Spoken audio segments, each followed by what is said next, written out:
বন্ধুরা, জীবনে এমন কাউকে কি কখনো ভালোবেসেছেন যার সামনে দাঁড়িয়ে হাজারবার বলতে চেয়েও মাত্র ৩টি শব্দ আমি তোমাকে ভালোবাসি বলতে পারেননি? যদি এমন হয়ে থাকে তাহলে আজকের সিনেমাটি আপনার জন্যই। কারণ আজকের গল্পে আমরা দেখব এমন একজন ছেলেকে যে জীবনে ৪ বার প্রেমে পড়েছিল, কিন্তু প্রতিবারই নিজের ভালোবাসার কথা বলতে গিয়ে ভাগ্য তার সঙ্গে এমন খেলা খেলেছে যে শেষ মুহূর্তে সবকিছু বদলে গেছে। কখনো ভুল বুঝাবুঝি, কখনো সময়ের নিষ্ঠুরতা, আবার কখনো নিজের ভয়, সবকিছু মিলিয়ে তার প্রতিটি প্রেমই হয়ে উঠেছে অসম্পূর্ণ। তাহলে শেষ পর্যন্ত কি সে সত্যিই তার মনের মানুষটিকে পেয়েছিল, নাকি সারা জীবন নিজের ভালোবাসা বুকের মধ্যেই চাপা রেখে বেঁচে থাকতে হয়েছে? পুরো গল্পটা জানতে ভিডিওটি শেষ পর্যন্ত অবশ্যই দেখ।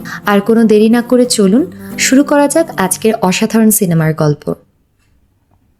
গল্পের শুরু হয় একটি প্লেন যাত্রা দিয়ে। এই যাত্রাতেই আমরা ইথয়া